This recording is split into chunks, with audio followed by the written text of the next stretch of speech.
वो कल में लोग बिल गेट्स करे जा रहे, बिल गेट्स ने ये कर दिया, वो चैरिटी करता है, वो फलाना करता है, वो धमाका करता है, वो ये करता है, वो करता, इतना कर दिया।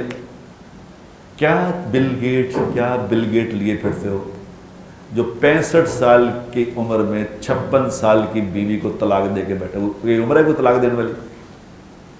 बताओ। वो इस उम्र में तो आदमी कह रहा होता है कि चल जिंदगी गुजर गई, 27 साल शादी नहीं है, कितनी को बदअखलाकी की बात है बताओ।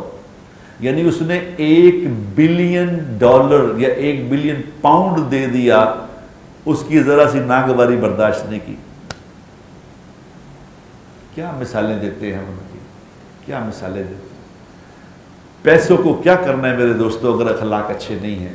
क़यामत वाले दिन सबसे पहले जो चीज़ तोली जाएगी ना अमाल में, याद रखना, गौर से सुन लो, सबसे पहले जो चीज़ तुलेगी आमाल में वो बीवी के साथ मामलात हैं। क्या करके है बीवी के साथ? दुनिया में बेहतरीन अखलाक वाला इंसान वो करार पाएगा जिसकी बीवी कह दे कि ये आला अखलाक वाला आदमी है। क्योंकि बीवी के साथ आला अखलाक करने वाले बड़े थोड़े हैं मेरे दोस्तों।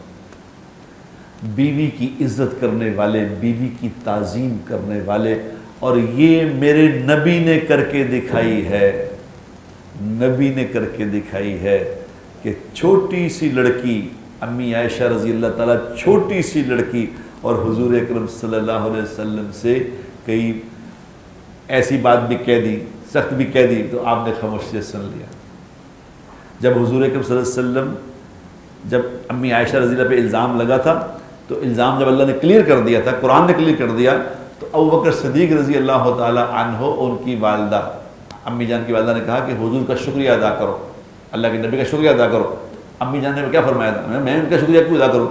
मैं उसका शुक्रिया अदा क्यों ना करूँ जिसने मेरी पाकी बयान की। लेकिन हुजूर अकरम सल्लल्लाहु अलैहि वसल्लम ने कभी आगे से उनके साथ सख्त अल्फाज नहीं डिलीवर किए। सबसे दुनिया में अपनी बीवियों को राजी रख के दिखाया जनाब रसूलुल्लाह सल्लल्लाहु अलैहि वसल्लम। तो हमारे पास मेरे दोस्तों अपनी ज़िंदगी है, अगर हमें नहीं पता तो हमारा कसूर है, किसी का तो कसूर नहीं है।